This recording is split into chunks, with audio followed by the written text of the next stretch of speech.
There's a photograph. Black and white, edges soft with age.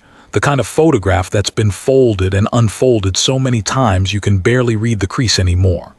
It sits in a glass frame at the Imperial War Museum in London, 3rd corridor, 2nd alcove. Easy to miss if you're walking fast. Most people do walk fast past it. They're looking for the tanks, the medals, the big dramatic things. But if you stop, and I mean really stop, the way my grandfather taught me to stop in front of things that matter, you'll see it. 2 guards, standing at the gates of Buckingham Palace. And behind them, through the iron bars, a wing of the palace is simply gone. Rubble where a wall used to be. Dust still hanging in the air like the building hasn't decided yet whether to finish falling.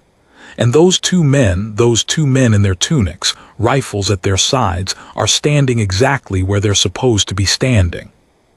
Not running, not crouching, not even looking back at the destruction behind them. Just standing. My grandfather was one of them. He never talked about it, not the way men in films talk about war, all Josette heroics and meaningful stares into the distance. He talked about it the way you'd tell someone about a Tuesday. There was the bomb, he'd say, reaching for his tea. And then there wasn't the bomb, and we stayed. And that was it, full stop. Subject closed. Would you like a biscuit? I used to think that was a kind of cowardice, this refusal to dramatize. I was young. I didn't understand yet that some things are so heavy that the only way to carry them is to make them very, very small. I understand now. London, September 1940. The war had been going on long enough that people had started to do something remarkable with it. They'd started to live alongside it. The way you learn to sleep next to a motorway. The noise doesn't stop. You just stop hearing it as noise and start hearing it as weather. Rationing had pulled the city thinner. The fruit stalls were emptier. The pub conversations were quieter or louder, depending on who'd got news and what kind. Blackout curtains hung in every window. At night, London went dark the way London hadn't been dark in 100 years. No street lamps, no shop fronts glowing, just whatever light the moon decided to offer, and the occasional sliver under a badly fitted curtain that get you a knock on the door from an air raid warden who sounded personally offended. Children had been evacuated to the countryside, most of them anyway. The ones whose parents couldn't bear to send them, or whose parents had nobody in the countryside to send them to, still played in the streets after school, though the streets looked different now. Sandbags stacked against doorways, taped windows, the Anderson shelters half buried in back gardens, corrugated steel humped out of the earth like something trying to grow. Everybody had a shelter story, everybody. The woman on Marlborough Road who'd kept her knitting in hers and produced 17 scarves in 6 weeks. The retired postman in Chelsea who'd slept through 3 raids because he'd decided, practically, defiantly, that if it was his time, it was his time. And he'd rather go in his own bed than crouched in a metal box with his knees in his face. The schoolteacher who'd organized her entire street into a rota so nobody sheltered alone. People were terrified, and people were extraordinarily, stubbornly, almost aggressively fine. That was the thing about the Blitz that nobody fully captures in films. It wasn't constant screaming. It wasn't 8 months of visible, audible breakdown. It was this texture of ordinary life carrying on with death fitted around it. A woman putting on lipstick before heading to the shelter because she said she'd be damned if the Luftwaffe was going to catch her looking a fright. A man walking to work with his briefcase through a street where a building had simply ceased to exist overnight, picking his route around the rubble with the mild irritation of someone navigating roadworks. Keep calm, it wasn't a slogan. It was a survival technique. It was what the ground itself seemed to be doing. My grandfather's name was Thomas. Thomas Edmund Carr, born 1919 in a small village in Wiltshire. The kind of place where everybody knows whose horse that is and the postman stops for tea. He joined the regiment at 19, been posted to London by 20, and by September 1940 had been standing guard at various royal premises long enough that the particular muscle-ache of ceremonial attention was as familiar to him as breathing. He was not, and I want to be precise about this, he was not some mythic figure of iron composure. He was a young man, 21 years old. He bit his thumbnail when he was thinking. He had a recurring dream about missing a train. He was hopping at some point before the war ended to see a girl called Margaret who worked at the post office in Victoria and had smiled at him twice in a way that he'd replayed approximately 400 times since.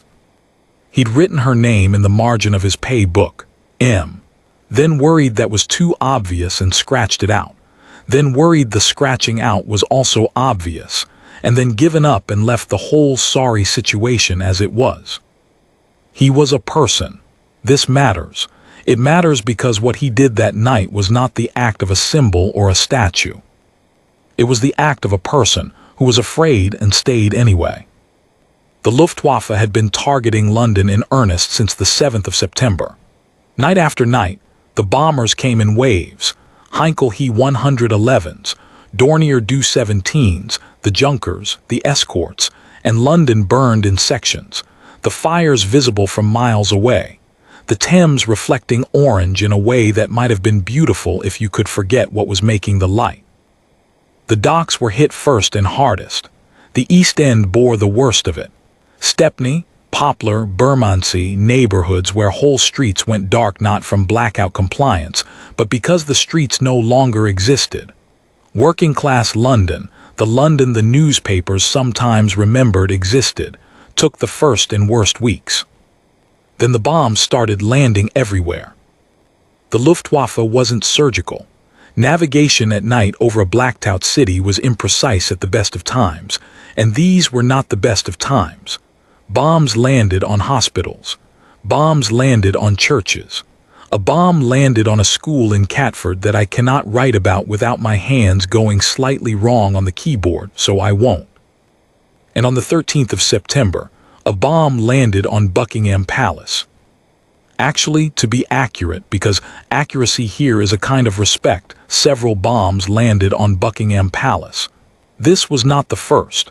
There had been a strike on the 9th that had landed in the quadrangle. The royal family had been in residence. They were, depending on who's telling the story, either fortunate the aim was imprecise, or the target was chosen with the aim of being dramatic rather than fatal. But the 13th was different. Thomas had the overnight posting. The rota had him at the North Side gate from 10 in the evening, already past dark, already well into the blackout hours, the city around him operating at this strange muffled frequency that London adopted at night now. No traffic beyond the occasional military vehicle. No street noise. The city breathed differently after dark during the Blitz. Quieter, but a heavy quiet. The kind that makes your ears strain for what's inside it. He'd done this enough times that he developed a private system for managing it, the standing, the stillness, the formal motionlessness that the post required. He gave each hour a shape in his head. First hour, notice everything. Second hour, find the fixed points, a particular iron curl in the gate, the silhouette of a rooftop. Third hour, the body went somewhere else and let the feet handle it. He'd told me that once. The body knows how to do the job, you just have to agree to let it. It was around 11:30 when the siren started. The sound of a London air raid siren at night, in 1940, is something I have only heard in recordings. Even in recordings it does something to the back of the neck. A long, rising, ululating wail that doesn't resolve, it climbs and stays, climbs and stays. A sound that is designed to create a specific kind of urgency in the human nervous system, and does it, even on a recording, even 80 years later to mine. In person, in the city, with the knowledge of what follows. Thomas said he never got used to the sirens. He said that was an important distinction. You can grow familiar with a thing without growing easy with it. The siren always did what it was designed to do. His stomach always answered it. But his feet didn't move. This is the part I used to not understand when I was young. The part I'd ask him about, and he'd look at me with that particular look, patient, slightly puzzled by the puzzlement, and say, "Well, I couldn't leave the post." As if it were the simplest thing in the world. As if standing in place, while the sky split open above you, was just a matter of logistics. He could hear the planes before he could see them. That was always the order, sound first. The particular engine drone of the Heinkel was distinctive, a desynchronized rhythmic throb that veterans learned to identify by ear. There were people in London by September who could tell you, just by the pitch and pattern, approximately what type of bomber was inbound and at roughly what altitude. Sound became intelligence. Sound became survival skill. The drone grew and grew and grew. And then the anti-aircraft guns started. The ack-ack, people called it. The sound of British guns firing into the British sky trying to stop what was coming. There was a gun emplacement in Green Park. Thomas knew its direction by reflex now, the way you know where north is in a city you've lived in long enough. When it opened up, the ground vibrated. Not much, a millimeter, but enough to feel in the soles of his feet. He stood,